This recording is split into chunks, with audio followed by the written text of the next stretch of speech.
Okay, everybody. So wonderful to see you all. Those of you who've been able to join us live. So that's absolutely fabulous that you're here for the 8-8. And you'll see on the slide as well that I've refrained from calling it the Lion's Gate. Um, it's it's not that it isn't, it's just that the external environment has become exceptionally creative with how they perceive, describe, allocate the energies of this particular time that we are in. To the point where, again, like everything else, there is a great deal of distortion. So there is an acknowledgement of today being the 8-8 as being a significant window, a significant opportunity in time, very significant energy, as many of us have actually been experiencing. But also focusing on this concept and this idea of rewilding ourselves. And hopefully that'll become a little bit clearer going through the slides. Like, what does that really mean? Because it's a very popular concept in the external world at the moment. But again, it's been externalized from us as human beings. So there's no relationship to our inner world in a sense when it comes to some of the issues and ideas around rewilding. So really wonderful to see you all. And without further ado, of course, we have to work with the white lions. We are in the constellation, the fiery time, the intense time of Leo that connects us with our inner sun and connects us with the fire and the passion within our hearts. So really powerful as we move towards the next full moon time. I think this is also a super moon. I'm not sure if the last one was July or if this is still a super moon, but it's a full moon in Aquarius, so this is a time of balancing the head and the heart, the mind and our internal compass, which operates through the heart and gives us the capacity to actually expand that in alignment with our ideas and creativity. So I'm keeping my eye on the chat room. If any of you have got comments, questions, please feel free to put them in. But we will be working again with the wonderful, wonderful embodiment of the white lion and all that they bring. So as always, let's have a quick look at the energetics of the day. You'll see the 8-8, and very appropriately in line with this alignment, as all of you know, or most of you would know by now, is that I only ever pull the information together for the presentation on the day that we're actually gathering online. So when I saw this, I thought, oh, there we go. Isn't that just sort of such a beautiful, again, synchronistic connection with the energetics? So we have a day that is defined energetically as 11 Kaban, which is Earth, and a mission of love, which is essentially what this is actually all about. And Leo, the time of the heart. So beautiful correspondence. As far as the ninth wave is concerned and our movement through the higher frequency embodiment, we are coming out of a darker phase and back into the light as this traverses. So in another 5 days, which is when we experience the energies of the full moon, we're going to be in the brilliance of the sunlight. And the day of the ninth wave again. So this is a really powerful transitionary time that we're experiencing at the moment. So 11 Kaban in terms of the original calendar cycles of the Maya, not the popularized dream spell as such. These are the original calendars. Relates and brings us back to the heart and the light of the sun. So this is from Jaguar Spirit again. Receive the light of the highest sun. And the highest sun is not anything external. It is the highest sun that actually resides within us. Take to heart what you can't see, but your heart can know is the truth. Everything we need to know is offered through the living illustration of Mother Earth. Truth was written in the divine design. Love is the most beautiful creation, only seen through the eye of the beholder. And I would almost rewrite that and say it's seen through the heart of the beholder because it's something that we experience, it's something that we feel and sense. As beings of physicality, love creates the will to survive. Sometimes we forget that love is the reason we carry on. Our highest hopes and dreams are always about love. Our desire for happiness, our desire for harmonious relationships, our desire for a success in life, whatever it may be, the ultimate source that fuels that is fundamentally about love. It's whether it's a distorted lens through which we are viewing it, it is still about our capacity to be in that space of love. And that's really what the energy is all about at the moment. And we can't imitate love. And neither can anything external to us. Beauty is only created by the real thing.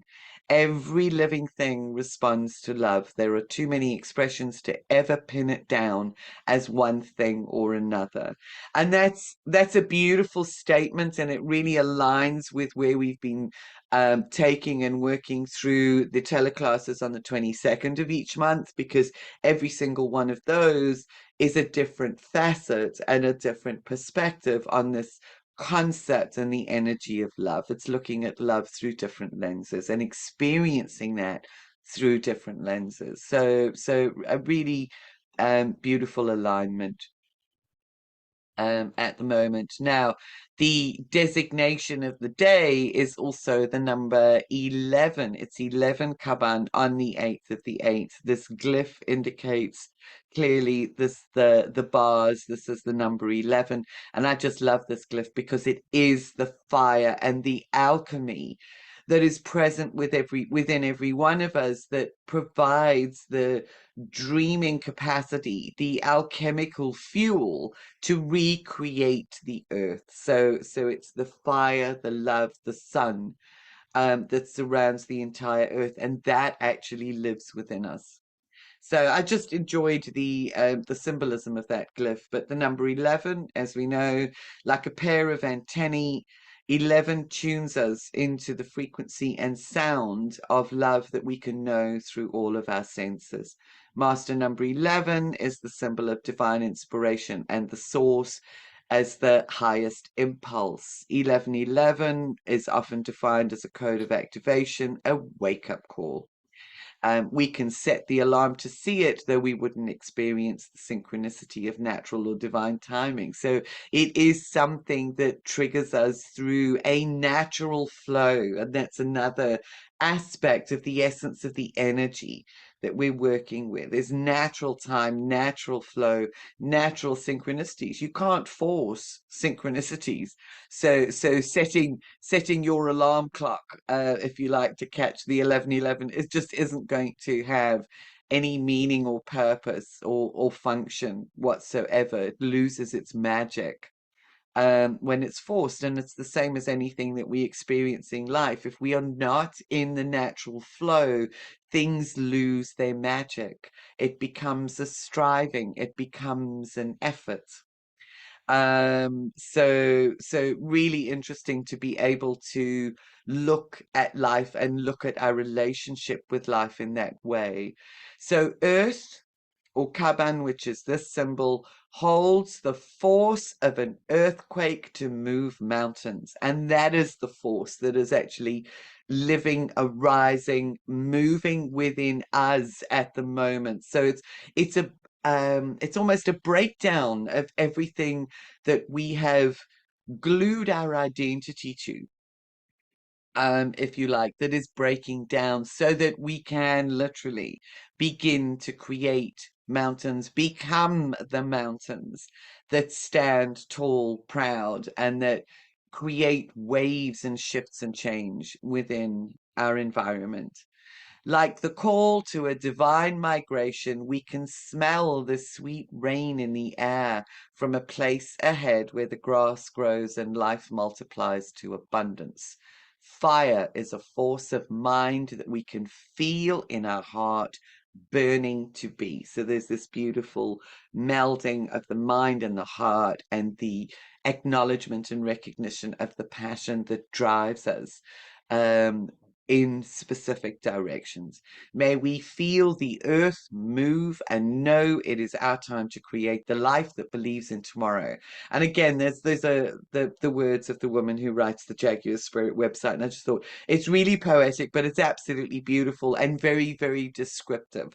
It's something that we can hold. So it's something that you can refer back to. So yes, what we want to do as well is almost be the earthquake, create the earthquake in the cement, what has cemented humanity into the current paradigms, the current concepts, the current ideas, the current identities and definitions of who they think they are, because it's only an earthquake that actually jolts everything loose from its moorings and allows and enables the real flow and the fire of the volcanic eruptions to actually move through and alchemize change and bring change. So it's a very powerful time at the moment. That is part and parcel of the definition.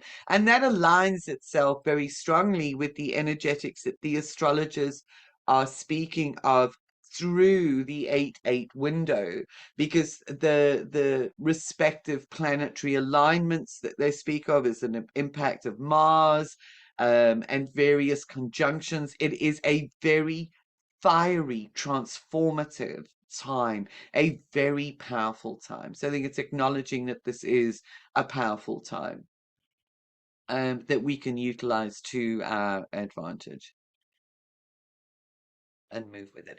And I just love this image. I saw it and I thought, there's the fire of the sun. This actually looks like a ring here, and just all of these electromagnetic, really incredible electromagnetic energies, sort of everything being bathed in the golden light of the sun. And it just really reminded me of the depth and the intensity of the golden light of our own inner sun, and how powerful that can be in respect of its effects in the world and in our relationships with everything else in the external world. So I loved it. Um, so let's have a look at this concept of rewilding, and these are the traditional definitions. It's like I say, it's part and parcel of a concept that has really caught on in the external world, and it's only been in the last few years, I think, probably the last 5 years, that it's really rising to prominence, and now it's been included in the UN 2030 sustainability agendas, etc., etc. So by the very definitions, we get clues as to what that means for ourselves, but we also see how it's actually become distorted and externalized, as in meaning the external world, as opposed to even considering that we are part and parcel of it. So, rewilding is comprehensive, often large-scale conservation efforts focused on restoring sustainable biodiversity and ecosystem health by protecting core wild wilderness areas, providing connectivity between such areas, and protecting or reintroducing apex predators and highly interactive species. It's an interesting definition, very much externalized. However, if we take that to an internal perspective, we can actually see we are a biodiverse being. We've spoken about this in some of the other programs that we've done. I mean, the number of human cells in our body is minimal compared to the number of bacterial cells and other fragments and other beings that actually live within us, other life forms that are incorporated as part and parcel of our own biology. So we are a living biodiversity. And very often this has been made unsustainable because of the toxic environment that has actually been created within which we live. So our ecosystem health, our inner ecosystem health, to a large degree has become compromised.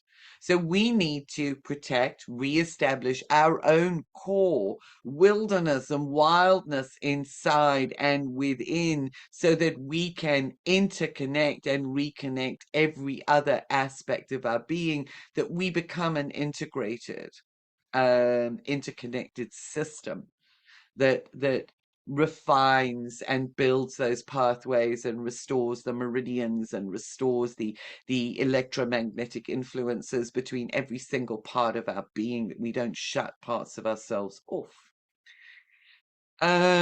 Protecting or reintroducing apex predators. One of the things that we have spoken about before is apex predators. We have seen the impact of wolves in various national parks and how the entire ecosystem has restored as a consequence of reintroducing apex predators into that environment. So far from hunting them and taking them out, we need them in order to be able to restore good governance and ecosystem health. Now, from the way that we've also been schooled, I just want to relate this to sort of our internal environment and our own perspectives, is that we've been taught, if you like, to view humanity as the both the predator, if you like, of the external system, as well as the victim of some of the fierceness of nature, predator and prey. The apex predators, and especially learning some of the indigenous understandings of the white lions, they carry within their bodies the blueprints, the energetics of the entire ecosystem, which is how, through their presence and good governance, they are actually able to maintain the balance across the entire ecosystem. I mean, just think about it. So the lion eats the antelope. The antelope has been grazing on the grass. The grass has actually been hosting the insects and the bird nests. So it actually has been influenced by the energetics of those. Or it may eat an animal that's been chewing on the trees, and the trees are interconnected through their fungal root network. So all of that, through the holographic fractal principle, is contained within the leaves that are being eaten, that are then eaten by the lion. The insects that actually munch on, the caterpillars, the pupae that munch on the leaves, if you like, all of that becomes absorbed by the apex predators when they actually engage in eating their prey. The birds, the waters that actually host the marine life and also host insect life and bacteria, etc., that live everywhere and live in the soil. All of that becomes part of the apex predator's body at a far more expansive level of understanding. And that is really, if we were to consider ourselves an aspect of the ecosystem, and sort of apex predators, we need to be able to acknowledge and be everything within that ecosystem. So it's accepting all of those facets of ourselves, good and bad, wild and tame, in order to rewild our inner environment and reconnect everything internally. Does that make sense, guys? So it's really just looking at the symbolism and the analogies between the external and the internal, our internal environments. Very quiet there in the chat room. So that was a definition that came from the Rewilding Institute. Pecking order overeating. Vultures. Yes, yeah, the pecking order overeating. That's exactly it. They know their place, and there's no problem. So, on Rewilding Britain, they have some slightly different ideas to consider, and that is think long term.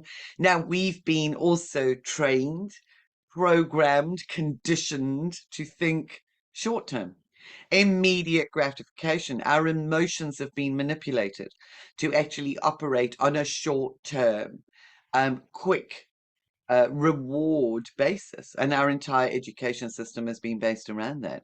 So that is part and parcel of reconfiguring who we are. So thinking long term is absolutely necessary. Think joined up, interconnected. So we've spoken about think natural processes, natural flow, cycles of the sun, natural disasters, even for want of a better word, that actually cleans up and alchemizes and restores the soil. Natural fires, as opposed to some of the man-made stuff that we're seeing, actually cracks the shell on some of the seeds for new life to actually be formed. And yet we are terribly afraid as human beings of the fierceness of some of those natural processes, whatever they may be, because we fear our own mortality. In the wildness and in the natural flow, we actually know that we are immortal. So in the connection with our inner sun, with our heart, with what we might think of as, sort of the infinite spark of being, is the recognition and acknowledgement that we are immortal in respect of our beingness, that we become part of that environment, the old ashes to ashes, dust to dust.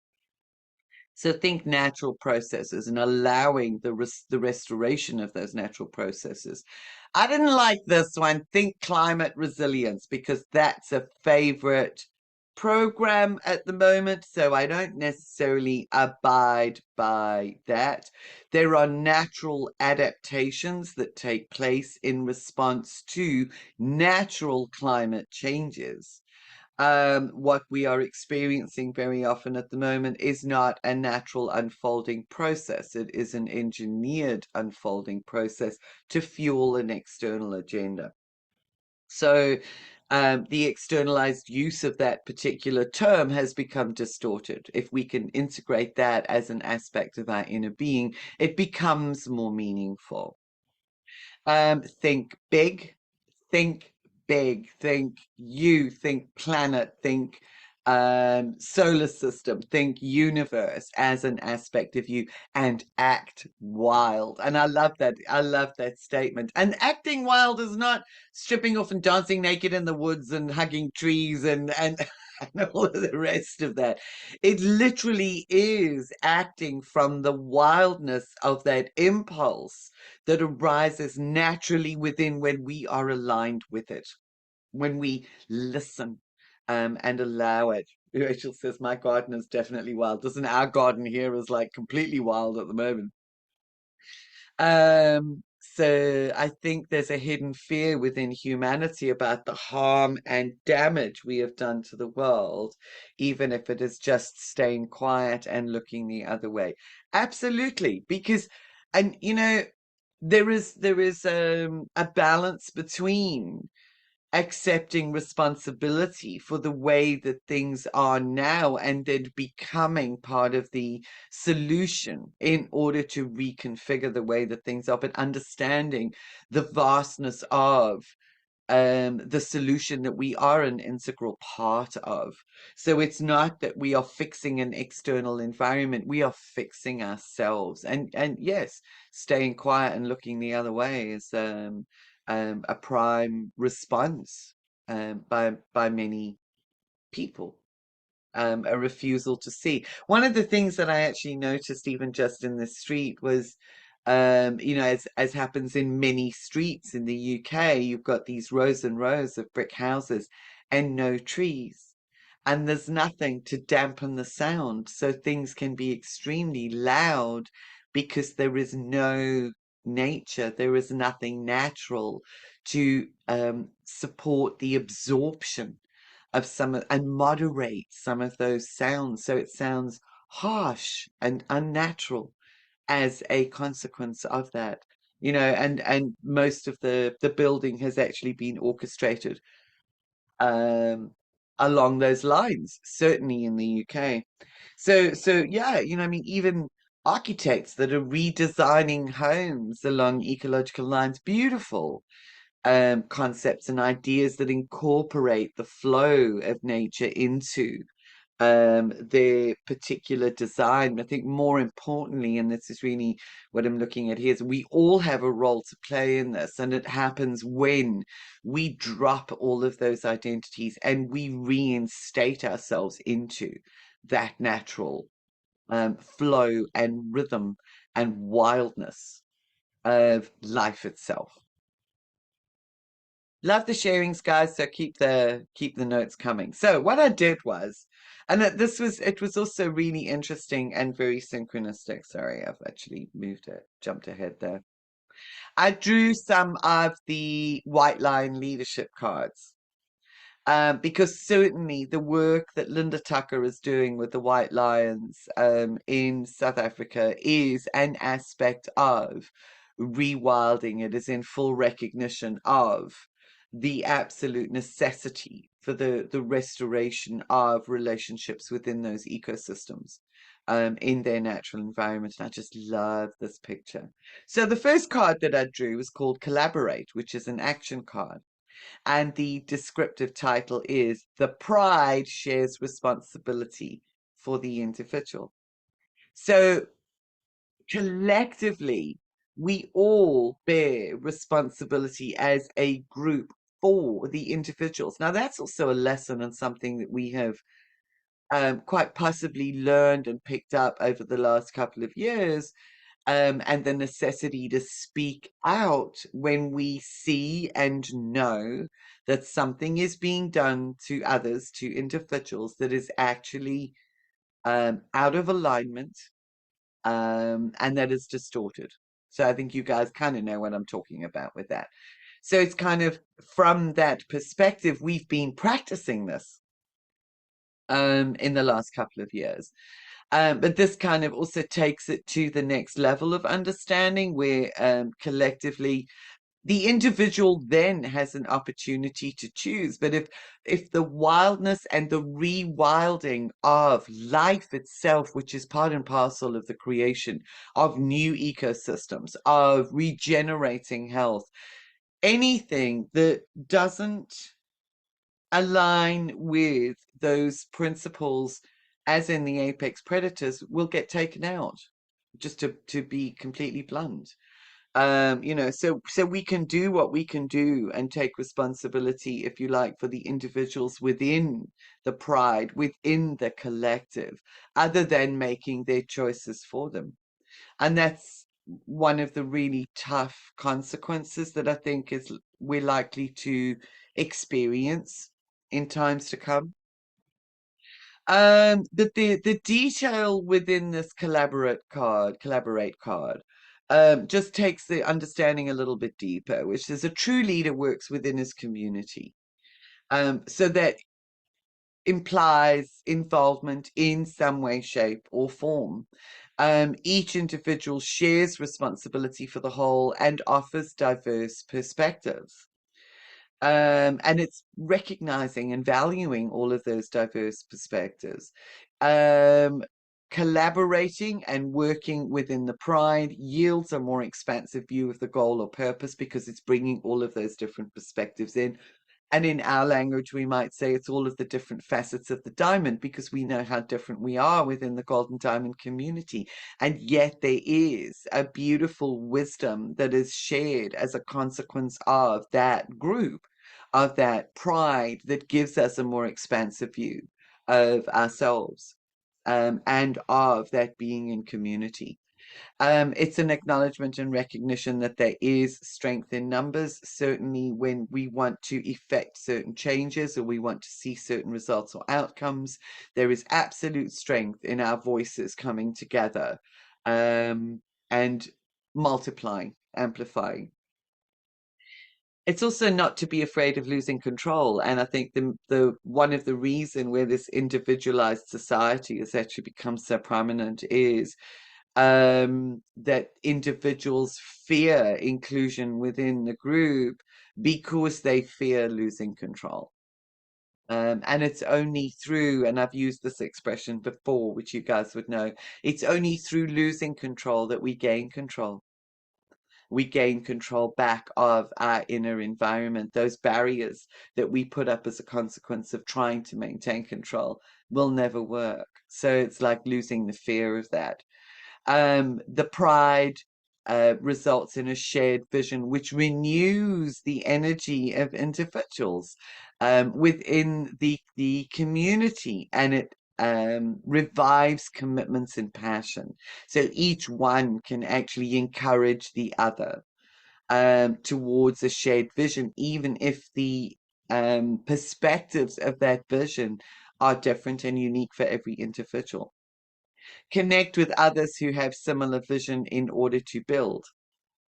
And that is kind of finding your community, those that have a vision that is actually similar to yours. And also the capacity, a leader, true leader also has the capacity in each individual, the capacity to share the glory or the limelight with others. And that how many people do you know or have come across in the external environmental society that really cannot do that? One of the stories that I actually tell, and it was really quite funny. So I went for a job interview when I came to the UK many, many years ago. And it was sort of a pretty upmarket job because I'd had a good position in South Africa, but a very, very arrogant interviewer who one of the questions that he asked me was, if you had to develop a new product or a new way of doing things or whatever, or introduce something, how happy would you be to hand it over to your manager that he gets the credit for it all? And I looked at this interview and I kind of said, why would I do that? I'd come out of an environment with really powerful leadership that actually acknowledged every person's contribution. And it flabbergasted me that in the UK, that archaic concept of the manager taking credit for everything without acknowledging the input was just, it was beyond me. And needless to say, it didn't go any further, but it was just his face when I actually said, why would I do that? That's not good leadership. Neither is it good management, was an absolute picture, and that was like 20 years ago. But anyway, so Rachel says, I think the past few years, many of us have made stronger, more trusting connections, which enable us to express unconditionally what it is we are feeling. Absolutely. And know that we are not being judged, and that our vision and our ideas are not going to be criticized or laughed at, because most of us have grown up in environments where that has happened to some extent or another. That all of those things, that we need to let go of in order to be able to collaborate really strongly in respect of any actions that need to be taken. So I just love that card. And the meaning and the message. And then the second card that I drew, I thought that how appropriate, because from an astrological perspective, there was a lot of talk about opportunities and sudden opportunities, sudden possible changes, and being on the ball and ready to run with something, ready to pick up the ball if it was actually thrown your way, sort of really, really powerful stuff. So out comes this card, which is opportunity calls like a lion's roar. And the card represents entering a cycle of new beginnings, being prepared to relinquish and let go of something else in order to be able to take advantage of opportunities. So there's a lot of letting go at the moment, allowing those boundaries, those barriers to the magnificence of who we are, the wildness of who we are, to literally dissolve, alchemize.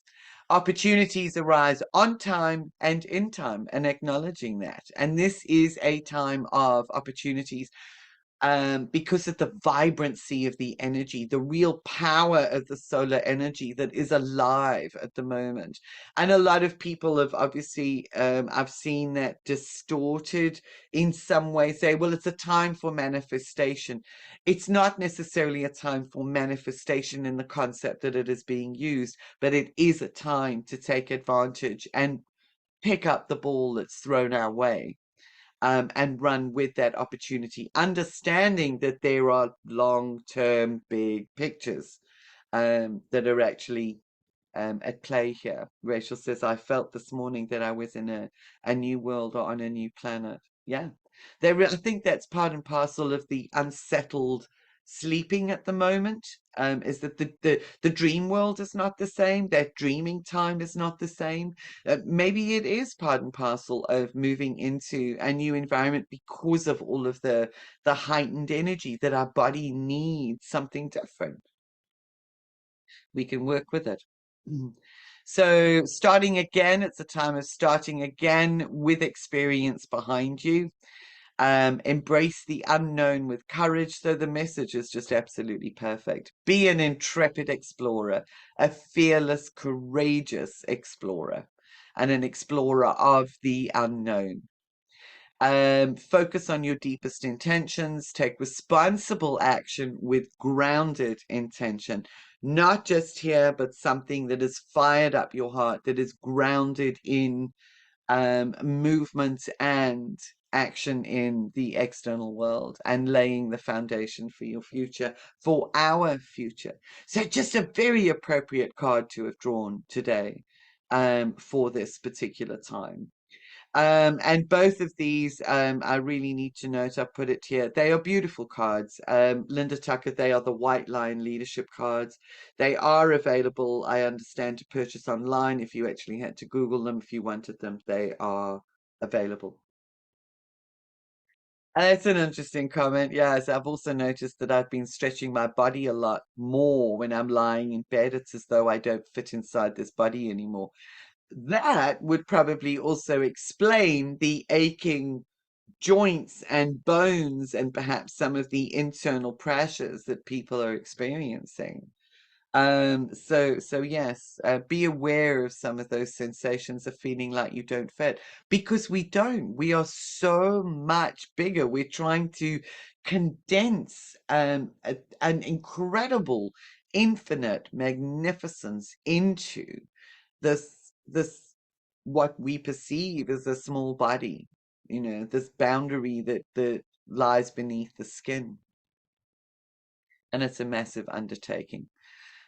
So one of the beautiful synchronicities that I also found was I took a look at The Laws of Lion-Hearted Leadership, which is a book by Linda Tucker, because I knew there was something about governance and good governance that kept on popping into my head. It's another misused term in the external world at the moment. But Linda wrote a book called The 13 Laws of Lion-Hearted Leadership. So it's all about heart. And that's what this time is. It's all about heart. And the first card essentially speaks to it was collaboration. There you go. Find your pride. So that was law 7, number 7. Was the first card that I drew. And then the second card that I drew, which is about opportunity and taking advantage of your particular opportunities, was number 1, which is origination. It originates within you. You grab the ball of whatever's presented to you and you follow your paw print in order to bring that into reality. And I thought, oh, isn't that just so synchronistic? Laws 1 and 7, and together they provide us with the 8, which is the numerological significance of the time and our connection with our internal spark of being. And yeah, the law here is number 10 is governance, which is steward your resources, become stewards of the external resources, which is always vitally important, but it's used, and it's again a term that is misused because it applies to governance of and it's been politicized, I should say. It's actually been politicized in the external world. It's come to actually mean the economics. It's come to mean the, like the individuals, the people, the humans who actually govern all resources for the common good. There's another misused term for the common good. But in its grander sense, that concept of governance is good governance of our own ecosystem, our inner ecosystem, which then becomes an outflow of. The way that it's being used and presented is also associated with the United Nations agendas, which are spurious, to be kind, um, in a way, but they are about the governance of the elite over all of the resources of the planet, including humanity as a resource. So it's a misused application and understanding of that term of governance, whereas nature doesn't do it that way. Nature understands that we are all embedded and that we follow nature's laws within that environment. So that's really what we want to realign with. So again, that's just a little extract from Linda's book. And as she says here, human systems and ecosystems, what we can learn from the lions. We know that lions play a fundamental role in protecting ecosystems, while ecosystems support all life on this planet, including our own. In nature, all species in an ecosystem are interdependent, but the role of the apex animal at the tip of the pyramid is to keep the balance all the way down through the prey species, the plants, the water, and the soil. Let us not forget that if ecosystems collapse, our systems will also collapse. Comes back to our internal ecosystem. So we need to ensure that our human systems and how we apply that in the external world support these all-important ecosystems. But again, it's about the inclusion and the recognition of just who we are. So about the Lionsgate, and sort of one of the reasons I still do this, and I'll still work with the Lionsgate, but it has actually become, again, somewhat distorted in its energies. Um, Rachel says, interesting attack on the immune system. Yes, yes, yeah, absolutely. The immune system is part of our life system and part of the ecosystem. Yeah. And all of the interventions that have taken place have been an absolute attack on our internal ecosystem. You guys know what I'm referring to.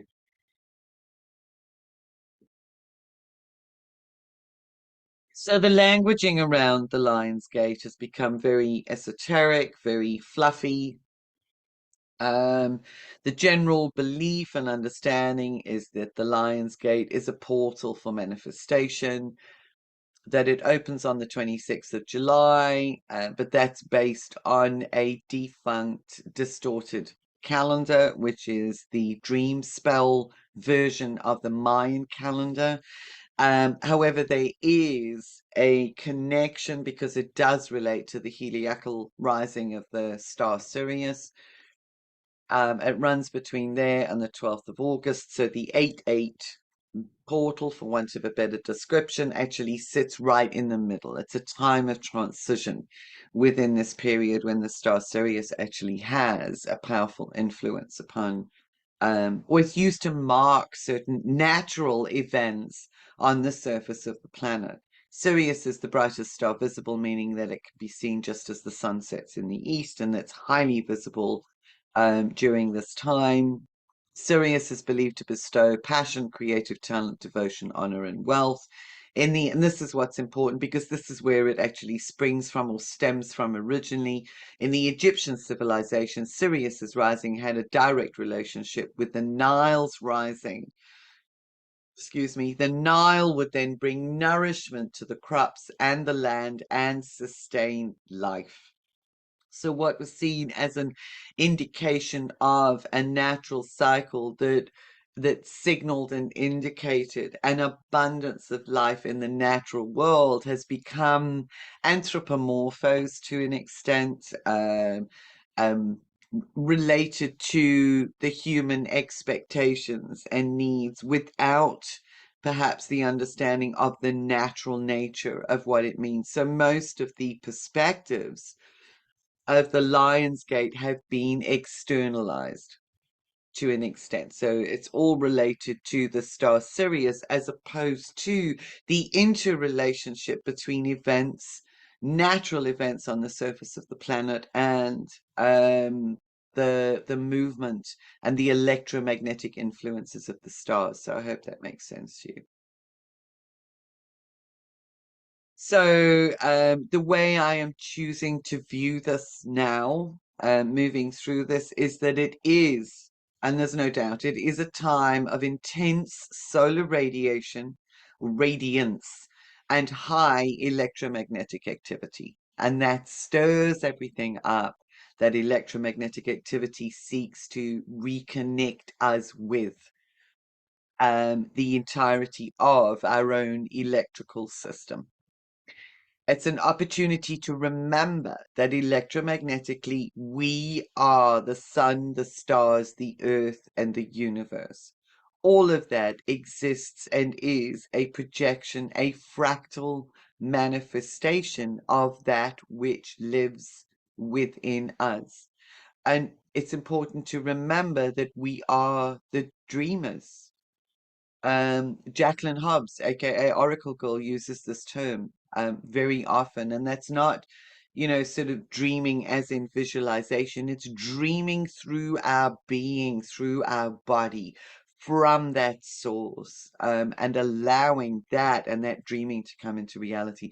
And it's incredibly, incredibly powerful. So we are incredibly powerful. So we have dreamed, in a sense, this world into being, and we're busy dreaming a new world into being through our bodies, through our electromagnetics, through our inner sun, giving birth, alchemizing, shifting, changing.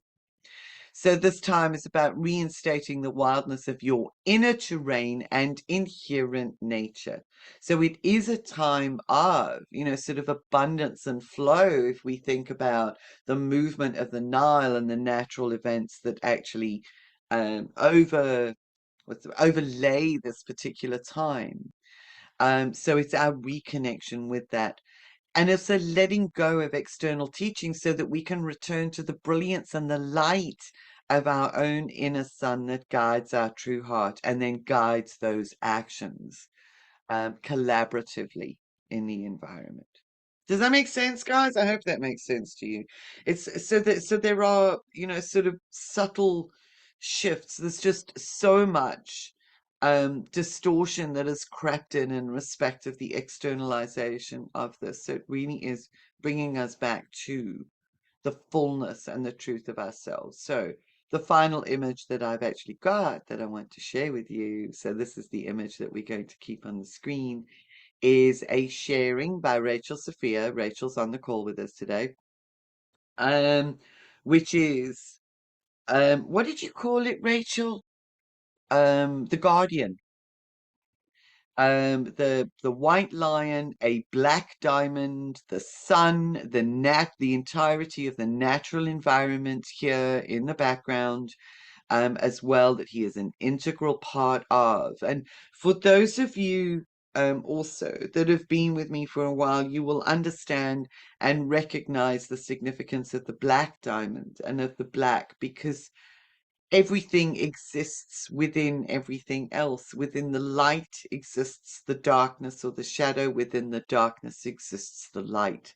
Those poles and polarities are always held within balance, and emerging from the darkness, from the portal, is the brilliance of the sunshine that actually feeds through and through his body. And in the way that the white lion, if you like, is the guardian of his physical ecosystem, we are the guardians of the totality of the ecosystem within which we are embedded. So the white lion's ecosystem is specific. It's actually related to that African environment, the savannas, the bush, and where he is a natural fit. We are the guardians of the broader concept of the ecosystem, of the planet, and of everything that exists beyond the planet, the universe that basically lives and manifests through us, works through us. So we are all of that. We are the guardians. Ah, I love that. Thank you. Yes, the Dragon Mountains, because they are called in that part of the country the Drakensberg, which translates literally as Dragon Mountains. And that's where the lions are found. And dragon represents the serpent and the serpents of creation. and creativity. I saw them as bright green, but didn't think African mountains looked like that. So I searched South African mountains and they were just as I'd seen them. Yes, absolutely. Yeah, they got some very green mountains and South Africa, some amazing, amazing mountains. Certainly when the rains fall. I mean, it's the kind of landscape that could be so arid and dry, and that's one of the magical experiences there is that certainly in parts of the country that doesn't see winter rain, everything is so dry, incredibly dry, and everybody like waits for the first of the summer rains, which starts anywhere between September and October. And with that first rain, within 2 days, you've got carpets of green everywhere. It's like it literally is such a rapid transformation. It's like magic. So just really, really beautiful. So does anybody have any questions or comments that they would like to share before we go into the process?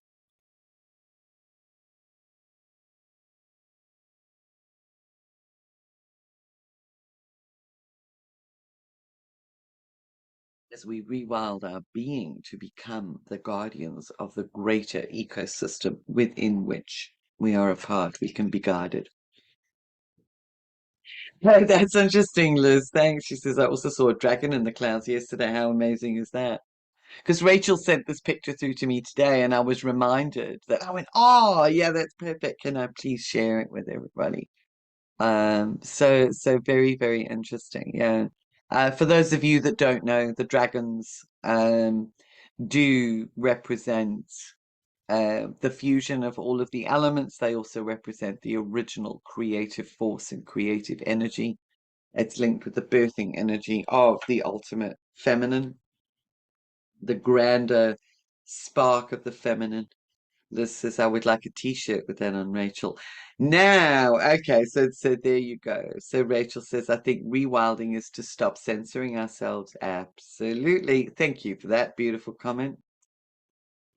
Yeah, sort of just letting go of, because the only reason why we self-censor is because we fear the judgment that may come when we are completely open. And that we're not censoring what it is that we have to say, and that's because of all of the conditioning. So the rewilding, if you like, is just the letting go and the burning up of all of those boundaries, so that we become truly, truly expansive flames of um, creation, wild. Okay, so there's something for you, Rachel. Is you could actually put that onto t-shirts, silkscreen. I think that would be absolutely beautiful. Absolutely beautiful. All right, guys. I know, and I think just for those of you that are not familiar with Rachel's work, is everything in that picture is the whole picture was created out of millions of dots. It's all dots. There's no solid color that fills in those spaces. So it's just an absolutely beautiful, painstaking creation born of love. So beautiful acknowledgement. Thank you. Yeah, you would never say that, would you? To look at that, you'd think it was painted in solid black in the middle. Okay, so if you guys are ready, let's see where the white lion wants to take us in the process today as we move into a rewilding of ourselves. Doreen says, I've only just worked out how to chat on my phone. I feel like we are going to walk through the diamond. Yep, yep. It's a doorway into a completely new environment as part of the rebirthing. Okay, so if you are all ready, let me just have another quick sip of water.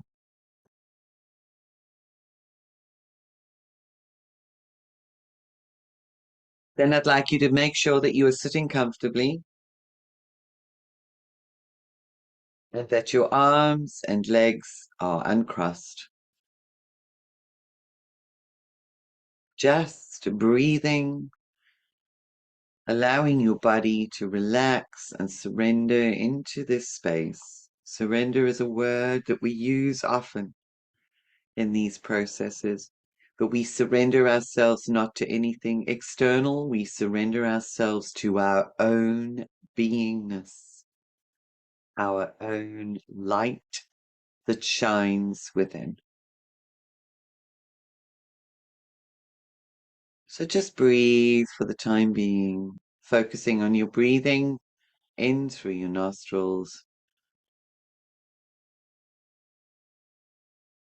And you can breathe out through your mouth if you wish, or breathe out through your nose, it doesn't really matter. Just focusing on the flow of the breath, the natural way in which the air moves across the surface of the membranes, the amazing way that your body absorbs the oxygen, not just through your lungs, but through your airways, into your blood vessels.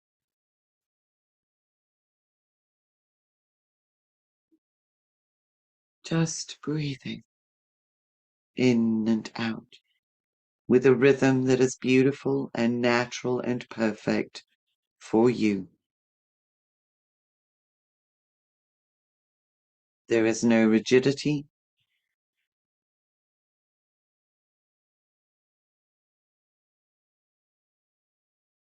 And you continue breathing until it becomes like a continuous cycle that embraces your entire body. Breathing in, not just into your lungs, but down into your belly. And as you do, your belly pushes out.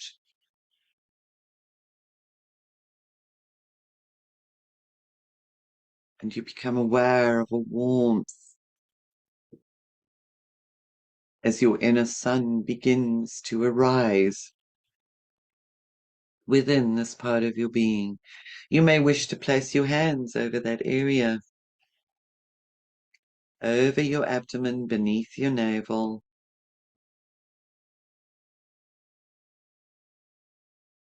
Just hold it there as you nourish the rising of your inner sun, breathing in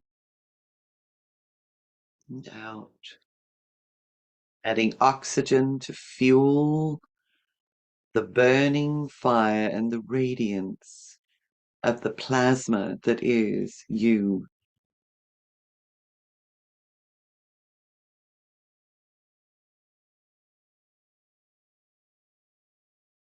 Become aware that your breathing is something different to what you may have understood it to be. It's not just a simple act of oxygen exchange. It is a literal firing up, a fanning of the flames, an alchemizing element.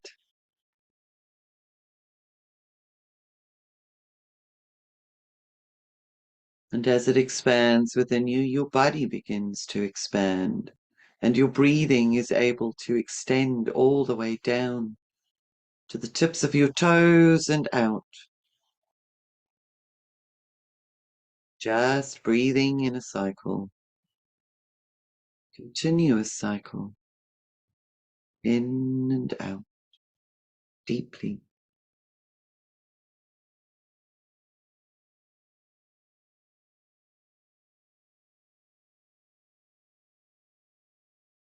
And as the light rises and expands from within your abdomen,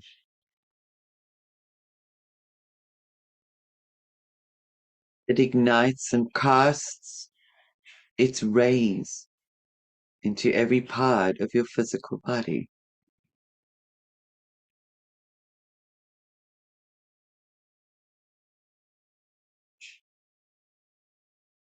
Breathing and expanding, breathing and expanding, warming, heating up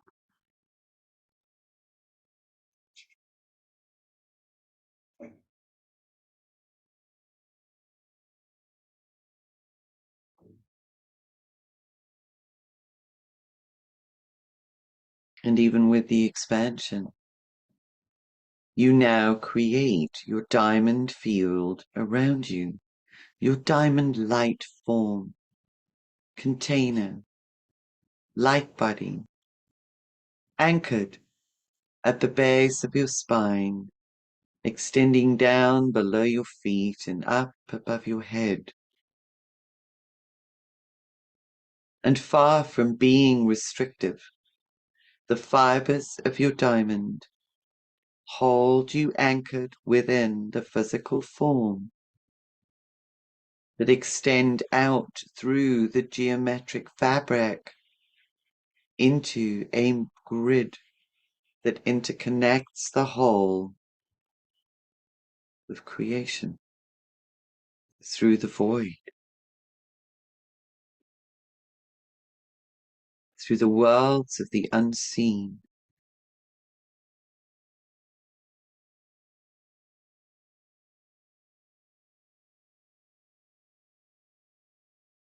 It's a beautiful paradox to be aware of the eternal nature, the true self, and yet anchored into the physicality of your being.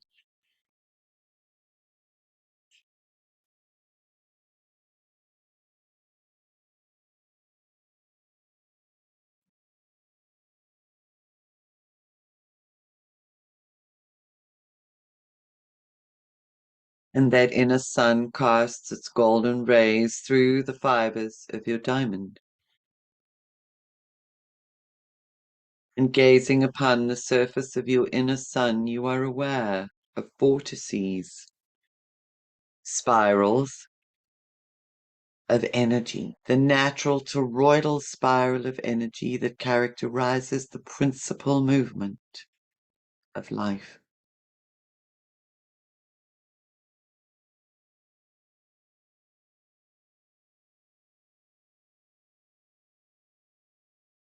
And as the sun within you becomes stronger, it draws within the vortices upon the surface whatever has been locked and stored within your own body that has prevented the expansion of yourself. So all of the judgments and criticisms, all of those errant voices which echo through time and through your tissues, you suddenly become aware of them being drawn into the alchemizing vortex of your inner sun.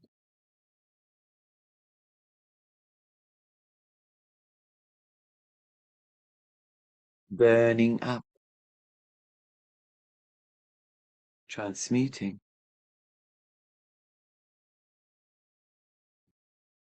And you're able to breathe more deeply, more expansively.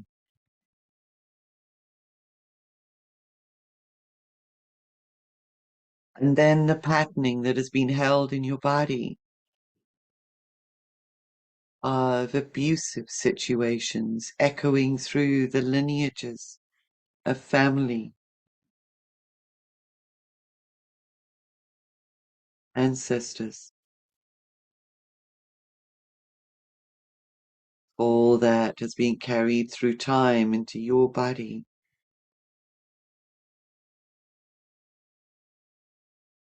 Being drawn into the central vortex, spiraling down into the fire, the heat within your being.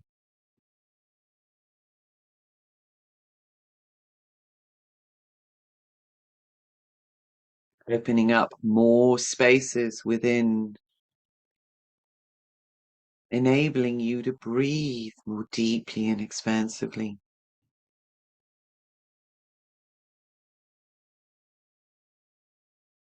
And all of the physical pain and the memories of generations preceding you that had experienced similar or different periods of physical pain within their body, the memories of the confinement of the physical form experienced through those challenging sensations, drawn into,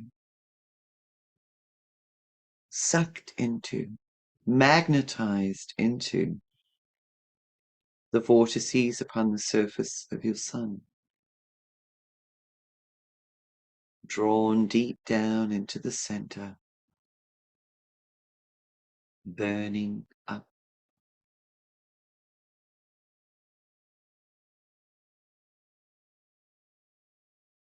And now you can feel that the foundations of your being almost feel as if they're being shaken, dislodged. All of the fears of the natural world, any essence or sense or memory of feeling as if you are a victim of the natural world.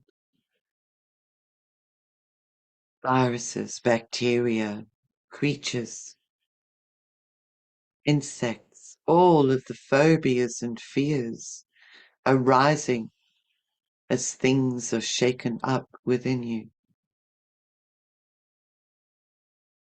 Perhaps embedded fears that have been there for generations, generations of pilgrims that traversed natural environments and experienced some of the wildness and harshness of these environments. Their memories live on through the genetics, your genetics, your being, your tissues.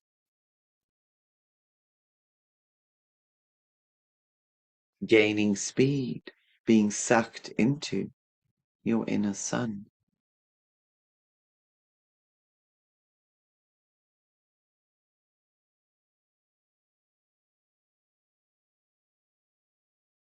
Aware now of the stirrings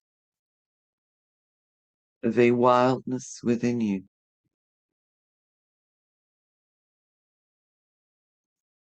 An almost uncontrollable force that desires to move through you. Be aware and note any resistances and fears as this begins to stir, as the space is created within your body, within your being, through the loopholes in your memories.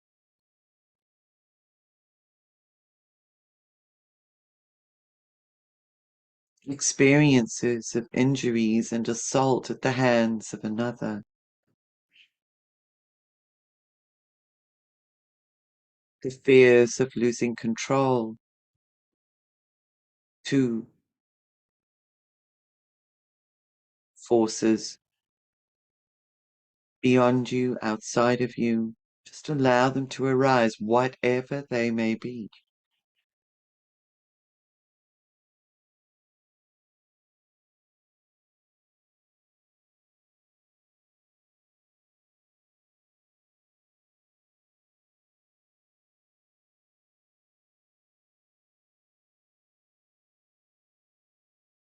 Drawn into the vortices of your inner sun.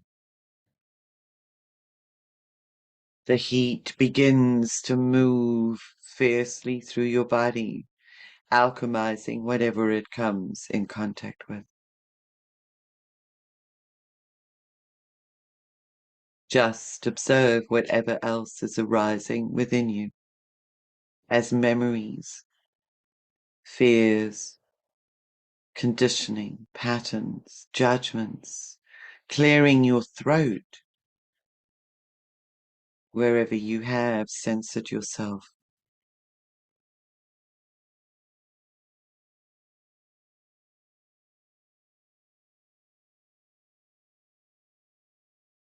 Most of all, clearing your heart, moving through the space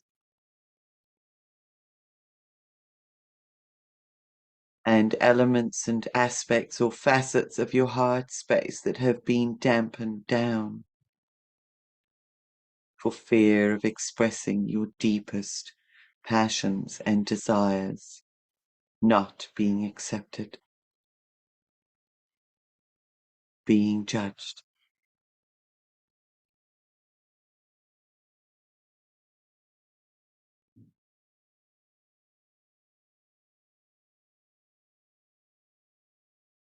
Whatever is held, those doorways sealed within your heart, is sucked into the vortices of your inner sun,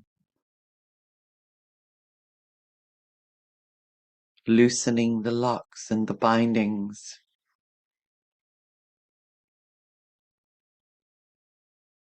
dislodging the tightness and expanding.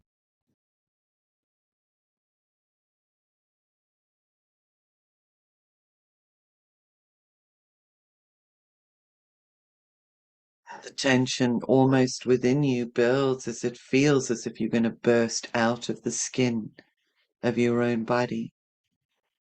But the skin is just an illusion and an illusory barrier. For you now find yourself face to face with a beautiful male white lion. Burning fiercely, it is reflected in his eyes, the beautiful deep blue green of his eyes, the flame of you. Most of what you see is not the image of you that you know from a physical mirror, but what you can see in his eyes is simply the fierceness of the golden light that is you.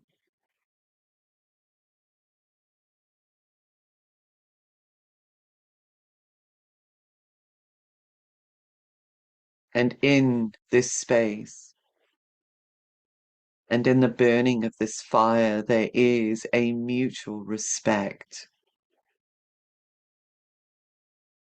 The strength of the white lion is evident as you stand before him. And he stands in front of the most enormous, endless portal,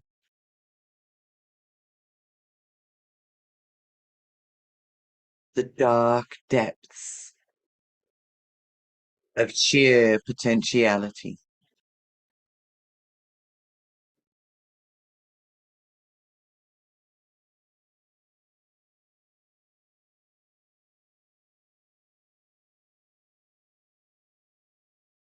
And in the mutual honoring of your stance with the white lion, his examination of your being and acknowledgement of the purity of your intentions, you are invited to step into the portal that he has been guarding.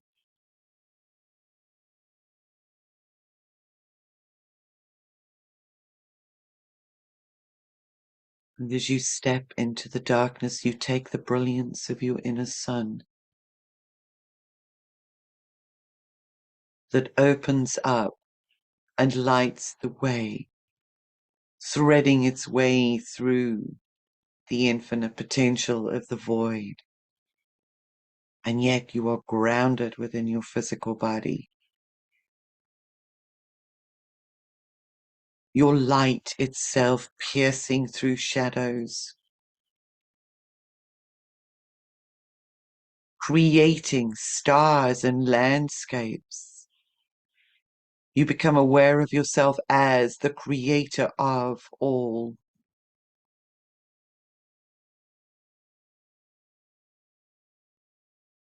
Drawing the potential within this field into the depths of your being, moving it through and then dreaming into being that which resides within your heart.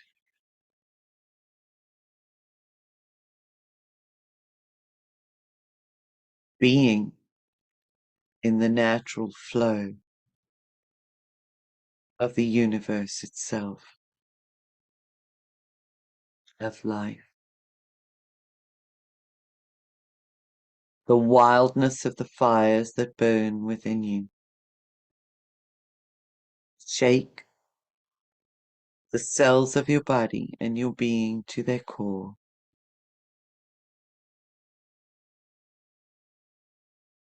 And now there are drops of liquid golden light emanating from the burning inner sun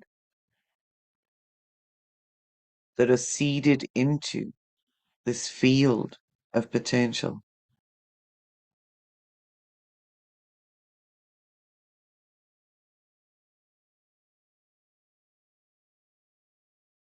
Each one carrying the holographic image of your dream of life, the sheer wildness. You can almost feel the wind blowing, the waters rising, the fire stirring, and the earth beneath your feet. As the combination of all of the elements that exist merge through you to create and dream an incredible life into being. You literally are just a conduit for the birthing and the flow of a natural living intelligence that is you and all. There are others, you see their lights now within this space, harnessing the potentials, and your shared vision of positive timelines and futures are seeding into the collective field that is creating. And the white lion would not allow anybody into this space of potential without what is being done and what is being dreamed and brought into reality being in absolute integrity.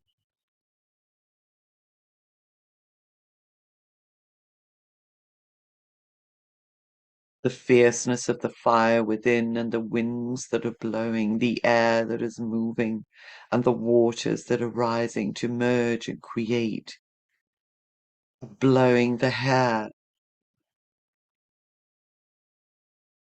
upon your head, so that it's as if you walk through and with fire. It's an initiation of fire.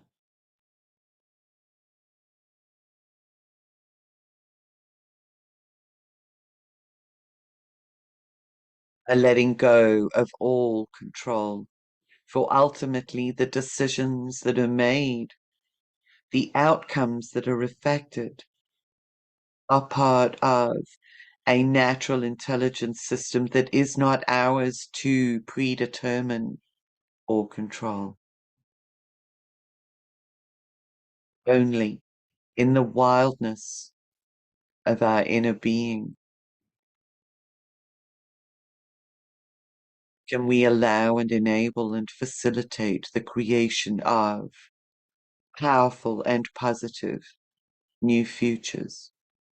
And in this world and in this space, you may actually see beings, animals that are completely different, unusual to what you are familiar with.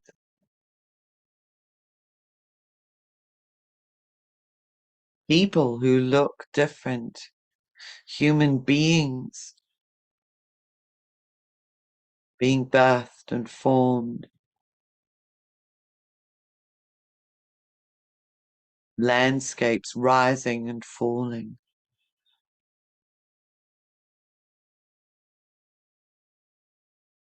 And in this space, it feels as if you are 10, 15 feet tall,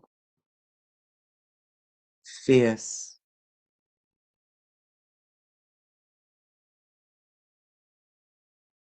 courageous. As the boundaries continue to drop and burn up in the flames of your alchemical sun,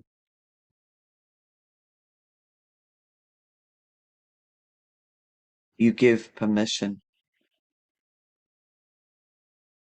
for the truth of your deepest passions your deepest desires, heartfelt desires, not human desires, to ripple and resonate throughout the very fabric of your physical form, reaching out on the golden flames to ignite within every cell in your body,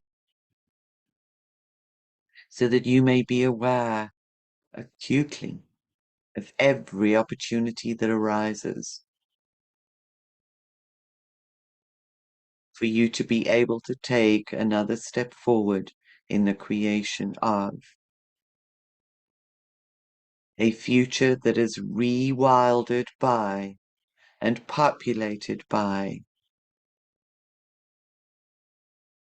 the pure wildness of life itself.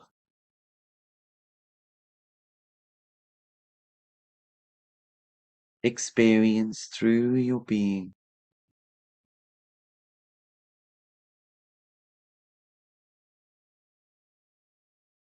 Having sown the seeds and burning with that fire,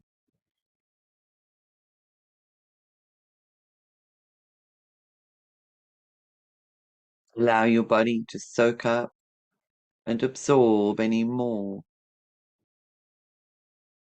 of the potential from this incredibly dense field.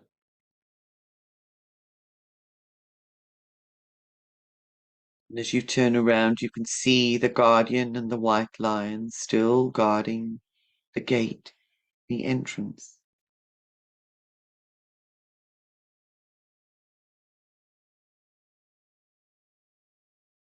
To move back towards him.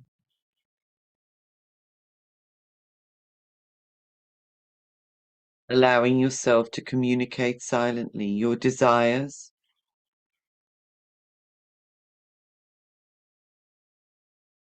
for a rewilding of humanity. For in the rewilding is a recognition of the sacredness and the honoring of every single aspect of life. As you step back, he acknowledges you and the integrity with which you have sown those seeds. And you step back through the doorway, aware that still the vortices of your inner sun are operating and extending beyond the boundaries of your skin, just drawing in any energetic links within your current environment that have held you captive in an unnatural, tame binding, sucked into the vortex, purified in the fire. You are the room.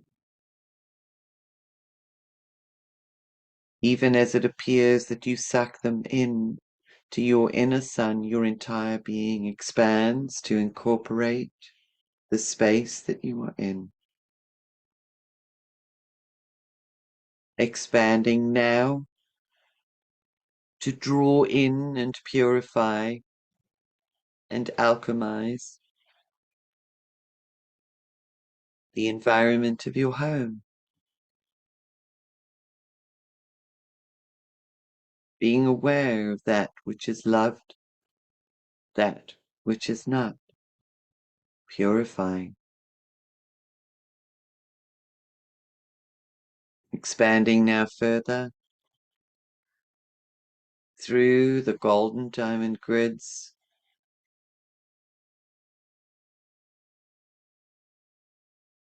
to absorb or draw into the vortices and become the street within which you live, the apartment building, and all of the people within it.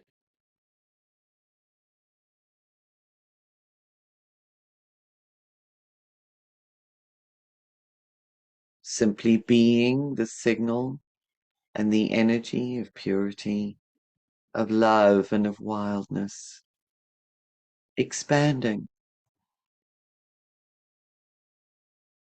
to become the town or the city,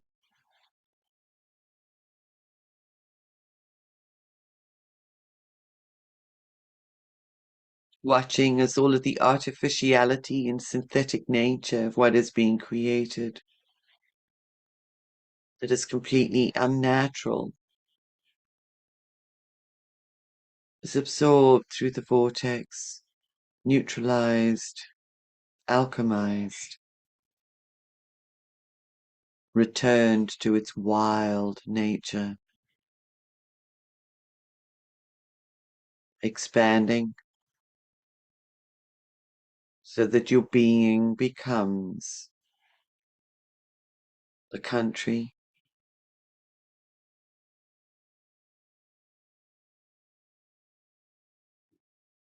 being aware of the wildlife, the natural environments, the rolling hills and mountains, that you are all of that. Moving your energy, just allowing it to flow through, moving through your inner sun, casting light, expanding, until you embrace and become planet, that her energy lines and electromagnetic grids become yours, fired up under the light and with the light of the sun. As you reconnect, she reconnects. All is reconnected. The oceans, the trenches, the core, the wildness of the planet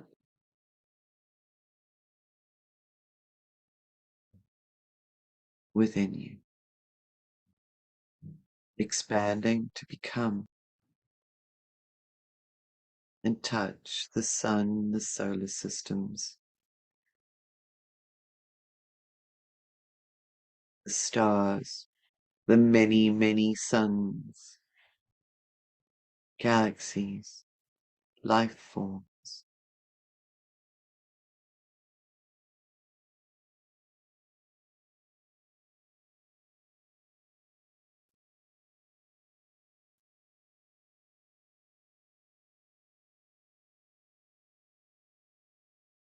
Power of your creative, natural, wild, life-giving force, felt within every aspect of your being.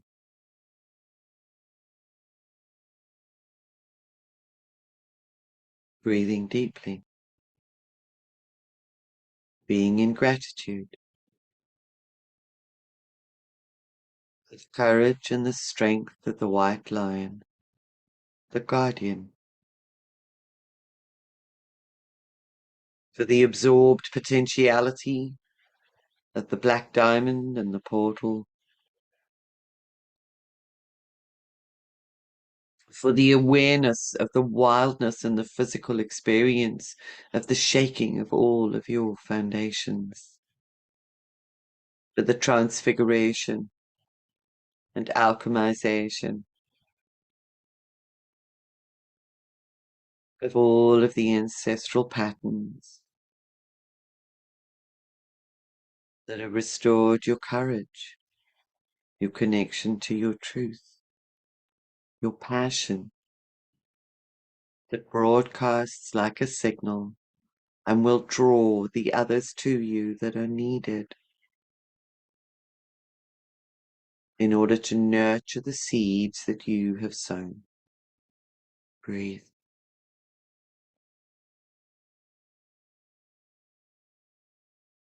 And breathe out.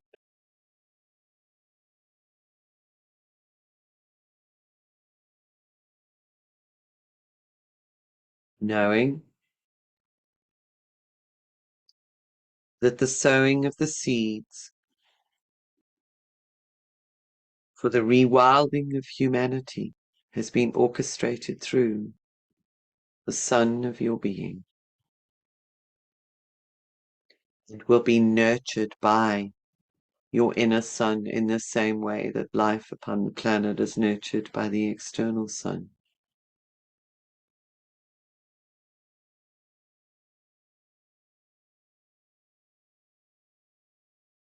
The outcomes are not ours to control, for we stand as guides and guardians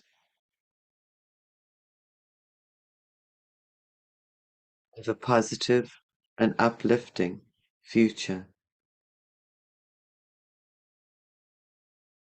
Be in your wildness. Breathe in and out, and again in, out, and once more, and out. And when you're ready, you can return to waking consciousness, energized, on fire,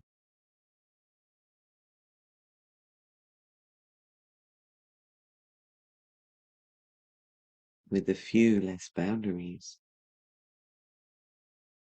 to hold you back. While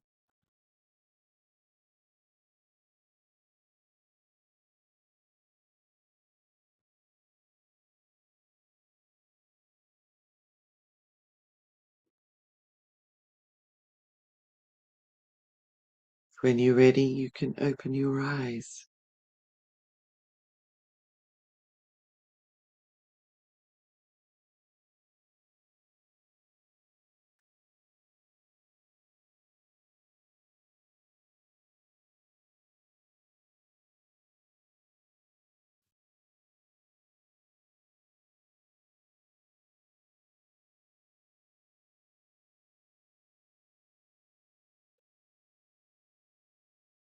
And welcome back.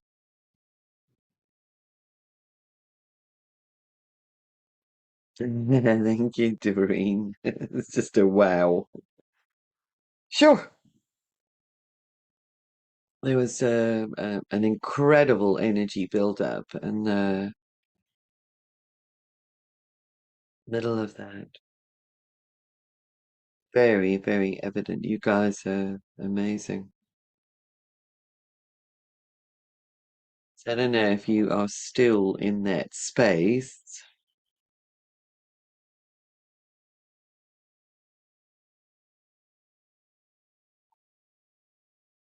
That little heart.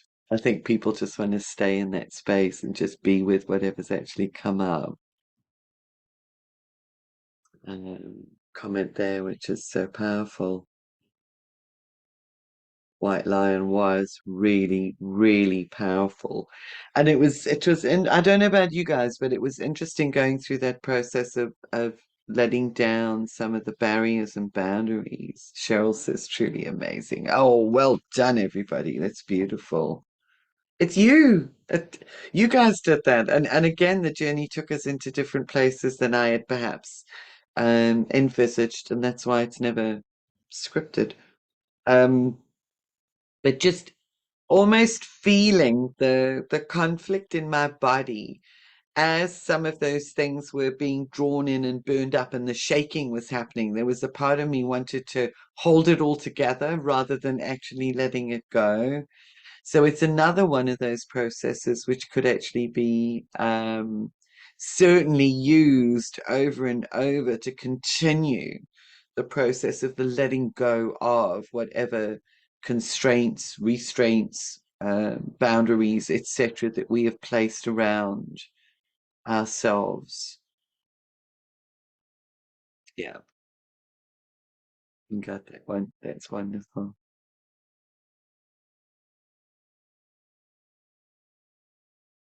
Some of you are very quiet.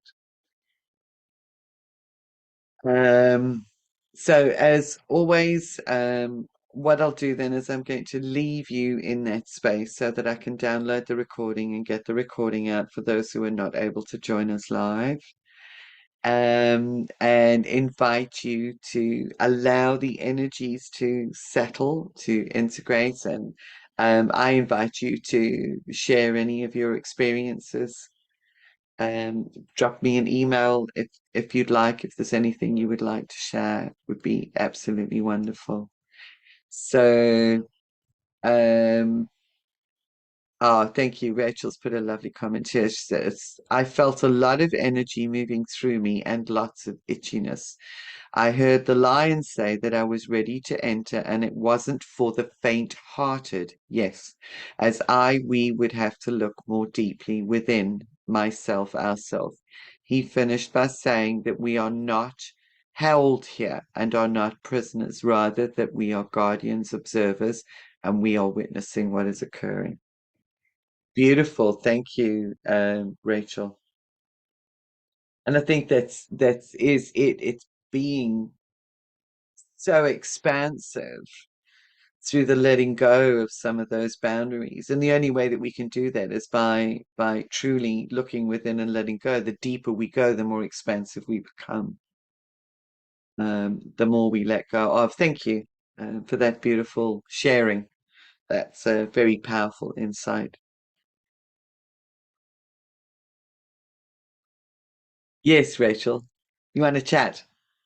Yeah, cool. I just That's wanted to add as well that what I felt, because I wanted to type it, but I know you want to finish, that what I felt too was that all of the things that have attached to us and stuck to us, that we were able to remove all of that so that we can be stood here and hold this frequency more easily, for, you know, for what is to come, and the higher vibrations that are coming. So we are yeah, those huge 12-foot beings, or that, and yeah.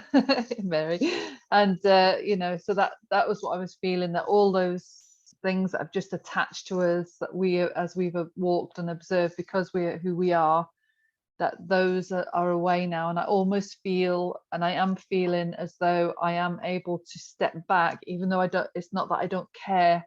I'm able Yeah. to step back more now so that I can observe what happens and where I need to put my energy, rather than just throwing myself in and, being sucked in, if Yes. that makes sense. Yeah. Thank you, Julian. Thank you Thank to you. everybody. No, thank you so much for sharing. That's wonderful, and it's a really beautiful insight. Your insights are always of such value, so that's really lovely. Thank you. Love it. And thank you so much for sharing your painting, because it was when you sent this through that it really impulsed that said we need to work with this or share it. I mean, I didn't know that we were going to actually work with him in the session until, this afternoon. That's just always the way that it unfolds, which is just absolute magic. I love it.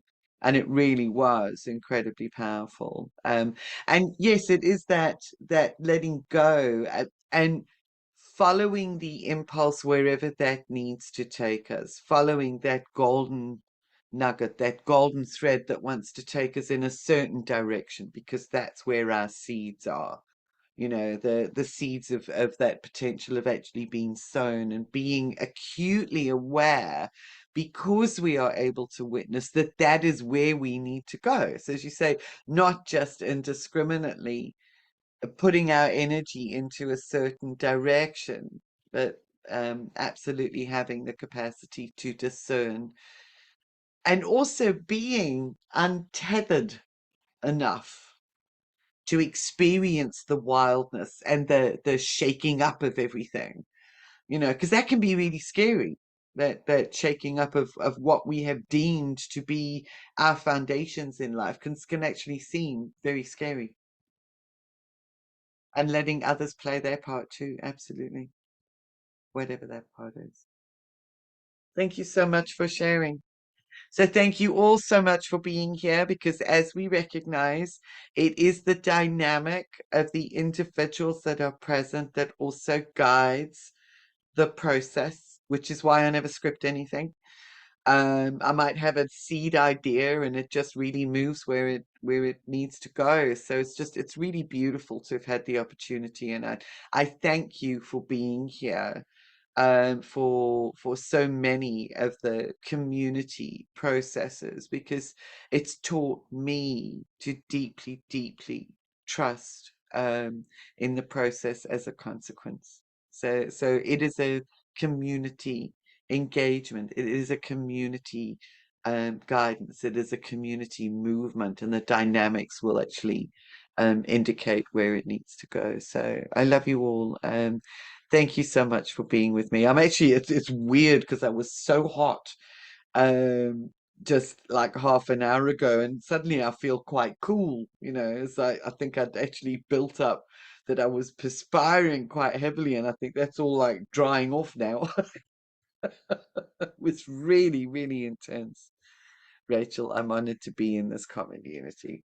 Lovely. Thank you. All of you. Um, Much, much love. I'm going to get the recording out, and I hope that you will find it useful to reuse, to re-enjoy, and to continue rewilding and allowing the wildness of you to guide who you are and where you need to be. Always. Love you.